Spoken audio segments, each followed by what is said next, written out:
Parents, Gallant IAS കുട്ടികൾക്കായി ഒരു civil service foundation programme ആരംഭിക്കുകയാണ്.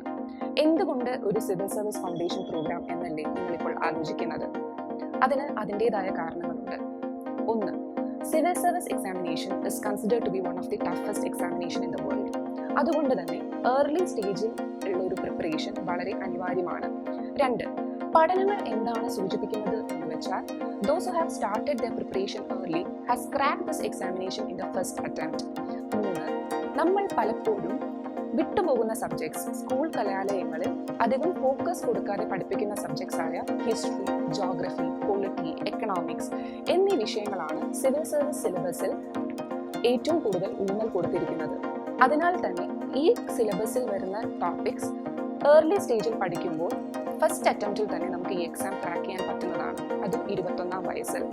അപ്പോൾ നിങ്ങളുടെ കുട്ടി 8-ാം ക്ലാസ്സിലോ 9-ാം ക്ലാസ്സിലോ 10-ാം ക്ലാസ്സിലോ 11-ാം ക്ലാസ്സിലോ 12-ാം ക്ലാസ്സിലോ പഠിക്കുകയാണെങ്കിൽ, ഇപ്പോൾ തന്നെ പ്രിപ്പറേഷൻ സ്റ്റാർട്ട് ചെയ്യുകയാണെങ്കിൽ ഫസ്റ്റ് അറ്റംപ്റ്റിൽ തന്നെ എക്സാം ക്വാളിഫൈ ചെയ്യാൻ നമ്മൾ അവരെ പ്രാപ്തരാക്കുന്നതാണ്.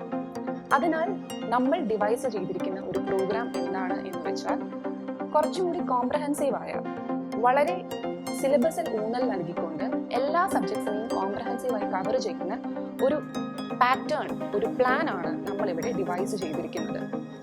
ഇത് എക്സാം പ്രിപ്പറേഷന് വേണ്ടി മാത്രമല്ല, UPSC സിവിൽ സർവീസ് എക്സാമിനേഷൻ പ്രിപ്പറേഷന് വേണ്ടി മാത്രമല്ല ഇത് നിങ്ങളുടെ കുട്ടികളെ സഹായിക്കുക. നമുക്കറിയാം, നമ്മുടെ കുട്ടികൾക്ക് പലപ്പോഴും അവരുടെ ഫണ്ടമെന്റൽ റൈറ്റ്സോ ഫണ്ടമെന്റൽ ഡ്യൂട്ടീസിനെ പറ്റി അവർ അവബോധരല്ല. പൊളിറ്റി എന്നൊരു ടേം മാത്രമായിരിക്കും അവർ കേട്ടിട്ടുണ്ടാകുക. പക്ഷെ പൊളിറ്റിയിൽ റീസെൻ്റായി ഇപ്പോൾ പ്രസിഡൻഷ്യൽ ഇലക്ഷൻ നടന്നു. പ്രസിഡൻഷ്യൽ ഇലക്ഷൻ എങ്ങനെയാണ് നടക്കുന്നത്, അല്ലെങ്കിൽ ഫണ്ടമെന്റൽ റൈറ്റ്സ് എന്താണ്, ഡ്യൂട്ടീസ് എന്താണ്, നമ്മുടെ കോൺസ്റ്റിറ്റ്യൂഷൻ എന്താണ്, പ്രിയാമ്പിൾ എന്താണ്, ഇതിനെപ്പറ്റിയൊന്നും അവർ അവബോധരല്ല. ജോഗ്രഫി സബ്ജക്റ്റ് എടുക്കുകയാണെങ്കിൽ സൈക്ലോൺസ് ഒക്കെ ഓഫൻ ന്യൂസിൽ വരുന്ന കാര്യങ്ങളാണ്. പക്ഷെ എങ്ങനെയാണ് ഒരു സൈക്ലോൺ ഫോം ചെയ്യുന്നത്, എങ്ങനെയാണ് റെയിൻഫോൾ ഉണ്ടാവുന്നത്, ഇതിനെപ്പറ്റിയൊന്നും അവർ അവബോധരല്ല.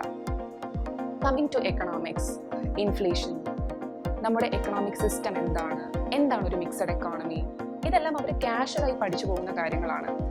ഇതിലൊക്കെ ഊന്നൽ നൽകിയിട്ടുള്ള ഒരു പ്ലാനാണ് നമ്മളിവിടെ സെറ്റ് ചെയ്തിരിക്കുന്നത്. ഇനിയിപ്പോൾ മാത്സ്, CSAT, റീസണിങ്, ആപ്റ്റിറ്റ്യൂഡ് എന്നീ സബ്ജക്റ്റുകൾക്കും UPSC ഊന്നൽ നൽകുന്നുണ്ട്. ആ സബ്ജക്റ്റുകളും നമ്മൾ വളരെയധികം ഫോക്കസ് ചെയ്തിട്ടാണ് നമ്മുടെ ഒരു സ്റ്റഡി പ്ലാൻ പ്രിപ്പയർ ചെയ്തിരിക്കുന്നത്. ദെൻ പല കുട്ടികളും ന്യൂസ് പേപ്പർ വായിക്കുന്നില്ല. ന്യൂസ് പേപ്പർ വായിക്കുന്നത് മാത്രമല്ല, സാമൂഹിക ചുറ്റുപാടുകളെ കുറിച്ച് അവെയറുമല്ല. നമ്മുടെ ജീവിതത്തിൽ എന്തൊക്കെയാണ് സംഭവിക്കുന്നത്, നാഷണൽ ഇവൻറ്റ്സ് എന്താണ്, ഇന്റർനാഷണൽ ഇവൻറ്റ്സ് എന്താണ്, ഇതിനെപ്പറ്റിയൊന്നും അവർ അവബോധരല്ല. ഇതെല്ലാം നമ്മൾ ഏർലി സ്റ്റേജിൽ തന്നെ സ്റ്റാർട്ട് ചെയ്താൽ, അത് UPSC സിവിൽ സർവീസ് എക്സാമിനേഷന് വേണ്ടി മാത്രമല്ല, ഏതൊരു എക്സാമിനേഷന് വേണ്ടിയാണെങ്കിലും ഇത് വളരെ ഇമ്പോർട്ടൻ്റ് ആണ്. ഈവൻ ഒരു പ്രൈവറ്റ് ജോബ് ആണെങ്കിൽ കൂടി GD പോലുള്ള ഗ്രൂപ്പ് ഡിസ്കഷൻ പോലെയുള്ള സ്റ്റേജുകളിൽ ഇങ്ങനെയുള്ള ഡിബേറ്റ്സും ഡിസ്കഷൻസും കറണ്ട് അഫയേഴ്സ് റിലേറ്റഡായി നടക്കാറുണ്ട്. ബട്ട് അത് പലപ്പോഴും നമ്മുടെ കുട്ടികൾക്ക് ക്വാളിഫൈ ചെയ്യാൻ പറ്റുന്നില്ല. പിന്നെ കുട്ടികൾ ഫേസ് ചെയ്യുന്ന ഒരു പ്രശ്നം എന്താണെന്ന് വെച്ചാൽ, നമുക്ക് പരിചിതമായ ഡോക്ടേഴ്സ്, എൻജിനീയേഴ്സ്, ടീച്ചേഴ്സ്, അങ്ങനെയുള്ള കുറച്ച് ജോബ് ഓപ്പർച്യൂണിറ്റീസിനെ പറ്റി മാത്രമേ അവർ അവെയർ ആയിട്ടുള്ളൂ. ബട്ട് ഇത് മാത്രമല്ല, സിവിൽ സർവീസിൽ ഉൾപ്പെടുന്ന ഒരു 26ഓളം വരുന്ന IAS, IPS, IRS, custom service, defence service, ഇങ്ങനെ നീളുന്ന ഒരു 10-26 സബ്ജക്ട്സുകളെ പറ്റി അവർക്ക് ജോബ് ഓപ്പർച്യൂണിറ്റീസിനെ പറ്റി അവർ അവെയർ അല്ല. ഇതെല്ലാം പരിചയപ്പെടുത്തുക മാത്രമല്ല, ഏതൊരു കോമ്പറ്റേറ്റീവ് എക്സാമിനേഷനും അവരെ പ്രിപ്പയർ ചെയ്യിക്കുക എന്നുള്ള ഉദ്ദേശത്തോടു കൂടിയാണ് നമ്മൾ ഈ ഫൗണ്ടേഷൻ കോഴ്സ് ആരംഭിക്കുന്നത്. അതുമാത്രമല്ല, ഒരു സോഷ്യലി റെസ്പോൺസിബിൾ സിറ്റിസനെ വാർത്തെടുക്കുക എന്നതും നമ്മുടെ ഒരു ലക്ഷ്യമാണ്. അതിനുവേണ്ടി ഈ സബ്ജക്റ്റുകൾ പരിചിതമാകുന്നതും നമ്മുടെ ഇന്ത്യൻ സൊസൈറ്റി, കൾച്ചർ, ഹിസ്റ്ററി ഇതിനെപ്പറ്റിയെല്ലാം അവബോധരാവേണ്ടതും വളരെ അനിവാര്യമാണ്. എന്താണ് ഇന്ത്യൻ ഹിസ്റ്ററി, എന്തുകൊണ്ടാണ് വേൾഡ് വാർ 1 and 2 സംഭവിച്ചത്, ഇതൊന്നും കുട്ടികൾക്ക് അറിയില്ല. നമ്മുടെ ചരിത്രം അവർക്കറിയില്ല. ഗാന്ധിജി എന്നൊരു പേഴ്സണാലിറ്റി അവർ കേട്ടിട്ടുണ്ടാവും. ഗാന്ധിജി എന്ന് വിളിക്കുന്നത് മാത്രമല്ലാതെ ഗാന്ധിജി എന്തായിരുന്നു, ഗാന്ധിജി ഇന്ത്യൻ ഫ്രീഡം സ്ട്രഗിളിൽ ചെയ്ത മാറ്റങ്ങൾ എന്തൊക്കെയായിരുന്നു, എങ്ങനെയാണ് നമുക്ക് സ്വാതന്ത്ര്യം കിട്ടിയത്, ഇതിനെപ്പറ്റിയൊന്നും നമ്മുടെ കുട്ടികൾ അവെയർ അല്ല. ഈവൻ നമ്മൾ പോലും അവെയർ അല്ല. അതുകൊണ്ട് തന്നെ പലപ്പോഴും പാരൻസിന് കുട്ടികൾക്ക് വേണ്ട കൺസിഡറേഷനോ കുട്ടികളെ ഈ ഒരു എക്സാമിനേഷൻ മോഡിലോട്ട് എത്തിക്കാനുള്ള ഒരു പ്രയത്നം പാരൻസിൻ്റെ സൈഡിൽ നിന്ന് ഉണ്ടാവുന്നില്ല. ഒരു ഒരു സോഷ്യലി റെസ്പോൺസിബിൾ ആയിട്ടുള്ള സിറ്റിസനെ വാർത്തെടുക്കുക എന്നുള്ളത് ഈ ഒരു എക്സാമിനേഷന് മാത്രമല്ല, നമ്മുടെ സമൂഹത്തിന് തന്നെ ഭാവിയിൽ വളരെ ഇമ്പോർട്ടൻ്റ് ആയിട്ടുള്ള ഒരു ആസ്പെക്റ്റ് ആണ്. നമ്മുടെ ഫ്യൂച്ചർ എന്ന് പറയുന്നത് നമ്മുടെ കുട്ടികളാണ്. അതിനാൽ തന്നെ ഈ ഒരു എക്സാമിനേഷൻ ഫൗണ്ടേഷൻ കോഴ്സിലൂടെ അവരെ ഒരു കോമ്പറ്റേറ്റീവ് എക്സാമിനേഷൻ ക്രാക്ക് ചെയ്യുന്നതിലുപരി അവരെ ഒരു സോഷ്യലി റെസ്പോൺസിബിൾ സിറ്റിസണായി വാർത്തെടുക്കാൻ നമ്മൾ നമ്മുടെ പരമാവധി ശ്രമിക്കുന്നതാണ്. അവർ ആയിത്തീരുകയും ചെയ്യും. അതിനുവേണ്ട എല്ലാ ക്രമീകരണങ്ങളും ഗാലന്റ് IAS ചെയ്തു കഴിഞ്ഞിട്ടുണ്ട്. നമ്മുടെ സ്റ്റഡി പ്ലാൻ വളരെ കസ്റ്റമൈസ്ഡ് ആണ്. News paper analysis, polity, geography, history പോലുള്ള സബ്ജക്ട്സിന് സെപ്പറേറ്റ് സെഷൻസ്, ദെൻ ഈ പറഞ്ഞതുപോലെ സൊസൈറ്റി പോലുള്ള ഓഫ് ബീറ്റ് സബ്ജക്ട്സുകളും നമ്മൾ കവർ ചെയ്യുന്നുണ്ട്. സോ ദാറ്റ് അവർക്കൊരു കോംപ്രഹെൻസീവ് കവറേജ് ഓഫ് സിലബസ് നമ്മൾ എൻഷുർ ചെയ്യുകയാണ്. അതുമാത്രമല്ല, അവരുടെ സ്കൂൾ കരിക്കുലവുമായി മാച്ച് ചെയ്യുന്ന രീതിയിലാണ് നമ്മൾ ഈ പറയുന്ന സ്റ്റഡി പ്ലാൻ പ്രിപ്പയർ ചെയ്തിരിക്കുന്നത്, നമ്മുടെ സിലബസ് പ്രിപ്പയർ ചെയ്തിരിക്കുന്നത്. അതുകൊണ്ട് തന്നെ അവരുടെ ഇപ്പോഴുള്ള എക്സാമിനേഷൻ, അത് 8th standard, 9th standard, 10th standard examination ആയിക്കോട്ടെ, അതിലും അവർക്ക് നല്ല രീതിയിൽ പെർഫോം ചെയ്യാൻ നമ്മൾ ഹെൽപ്പ് ചെയ്യുന്നു. കാരണം നിങ്ങൾ നോക്കുകയാണെങ്കിൽ ഒരു സ്റ്റാൻഡേർഡ് ബുക്കായിട്ട് UPSC പ്രിപ്പറേഷൻ പ്രിഫർ ചെയ്യുന്നത് NCERT-കളാണ്. NCERT-കൾ is considered to be most of the authentic books for UPSC civil service preparation. NCERT syllabus തന്നെയാണ് പല CBSE സ്കൂൾസിലും നമ്മൾ ഫോളോ ചെയ്യുന്നത്.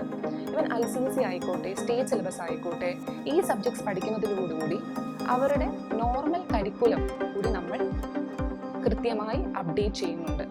അതിനാൽ തന്നെ അവർ 10ാം ക്ലാസ് എഴുതുകയാണെങ്കിലും +2 എഴുതുകയാണെങ്കിലും നല്ലൊരു മാർക്സ് അവർക്ക് കിട്ടാനായിട്ടും ഒരു A+ കിട്ടാനായി നമ്മൾ ഹെൽപ്പ് ചെയ്യുന്നതാണ്. അതിനാൽ തന്നെ ഫൗണ്ടേഷൻ കോഴ്സ് വളരെ ഇമ്പോർട്ടൻ്റ് ആണ്. ഞാൻ പറഞ്ഞതുപോലെ 2 കാര്യങ്ങളാണ്. ഒന്ന്, ഏതൊരു എക്സാമും, ഏതൊരു ഗവൺമെൻറ് എക്സാംസും അല്ലെങ്കിൽ ഒരു പ്രൈവറ്റ് ജോബ് ആണെങ്കിൽ കൂടി any competitive examination at an earlier stage അവരെ ക്രാക്ക് ചെയ്യാനും അവരെ ഒരു സോഷ്യലി റെസ്പോൺസിബിൾ സിറ്റിസണായി വാർത്തെടുക്കാനും നമ്മൾ ഗാലന്റ് IAS-ലൂടെ ശ്രമിക്കുന്നതാണ്. അതാണ് ഗാലന്റ് IAS-ന്റെ ഉദ്ദേശ്യവും. ഇനി ഇത് മാത്രമല്ല, നമ്മൾ നോക്കുകയാണെങ്കിൽ കറണ്ട് അഫയേഴ്സ് വളരെ പ്രോമിനൻ്റ് ആണ്. ഞാൻ നേരത്തെ പറയുകയുണ്ടായി കറണ്ട് അഫയേഴ്സിൻ്റെ ഒരു സിഗ്നിഫിക്കൻസും കാര്യങ്ങളും, ബാക്കി സബ്ജക്ട്സിൻ്റെ സിഗ്നിഫിക്കൻസും കാര്യങ്ങളും. ഇത് മാത്രമല്ല, സോഫ്റ്റ് സ്കിൽസ്, ലൈക്ക് പല കുട്ടികളും സ്റ്റേജ് ഫിയർ ഫേസ് ചെയ്യുന്നുണ്ട്. ഓപ്പണായി സംസാരിക്കാൻ അവർക്ക് പറ്റുന്നില്ല. ഒരു സ്റ്റേജ് കണ്ടാൽ അവർക്ക് സംസാരിക്കാനുള്ള ഒരു ബ്ലാങ്ക് ആവുക, ഫിയർ ഉണ്ടാവുക, ഇങ്ങനെയുള്ള സിറ്റുവേഷൻസ് പല കുട്ടികളും പറഞ്ഞു കേൾക്കുന്നുണ്ട്. ഒരു ഡിബേറ്റിംഗ് ടെൻഡൻസിയോ അല്ലെങ്കിൽ ഒരു ജസ്റ്റ് എ മിനിറ്റ് സെഷൻ കൊടുക്കുകയാണെങ്കിലോ ഒന്നും അവർക്ക് വേണ്ട രീതിയിൽ പെർഫോം ചെയ്യാൻ പറ്റാറില്ല. ഇതിന് കാരണം എന്താണ്? നമ്മുടെ എഡ്യൂക്കേഷൻ സിസ്റ്റത്തിൽ അനുഭവപ്പെടുന്ന കുറച്ച് കുറവുകളാണ്. നമ്മൾ കുട്ടികളെ ചോദ്യം ചെയ്യാനല്ല പഠിപ്പിക്കുന്നത്, സ്പൂൺ ഫീഡിംഗ് ആണ് ചെയ്യുന്നത്. പക്ഷേ ഇവിടെ അങ്ങനെയല്ല, അവരെ ചോദ്യം ചെയ്യാൻ പഠിപ്പിക്കുകയാണ് നമ്മൾ ചെയ്യുന്നത്. എങ്ങനെയെന്നല്ലേ, നമ്മൾ ഓരോ സെഷൻസും കണ്ടക്ട് ചെയ്തതിന് ശേഷം ഡിബേറ്റ്, ക്വിസസ്, എലക്ട്യൂഷൻ, എക്സ്റ്റംപോർ പോലെയുള്ള പല കുഞ്ഞു കുഞ്ഞു കോമ്പറ്റീഷൻ ഐറ്റംസും കണ്ടക്ട് ചെയ്യുന്നതായിരിക്കും. അതുകൊണ്ട് തന്നെ കുട്ടികൾ ഈ പറയുന്ന ഫിയേഴ്സും കാര്യങ്ങളും എല്ലാം മാറാൻ സഹായകമാവുകയും ചെയ്യും. ഇതൊക്കെയാണ് ഗാലന്റ് IAS പ്രോഗ്രാമിൽ നമ്മൾ ഉദ്ദേശിക്കുന്നത്. ക്ലാസ്സസ് ഓൺലൈൻ രൂപേണയായിരിക്കും. പാരൻസിനും ക്ലാസ്സസ് കുട്ടികളോടൊപ്പം അറ്റൻഡ് ചെയ്യാം. ഇൻട്രാക്റ്റീവ് സെഷൻസ് ആയിരിക്കും. സോ ദാറ്റ് സൂം സെഷൻസിൽ ഇടയ്ക്ക് സെഷൻസ് ഉണ്ടാവും. ഈവൻ പാരൻസിനും സെഷൻസ് ഉണ്ടാവും. So that you can also join us. So നമുക്ക് ഒരുമിച്ച് ഒരു നല്ല തലമുറയെ വാർത്തെടുക്കാം. Thank you.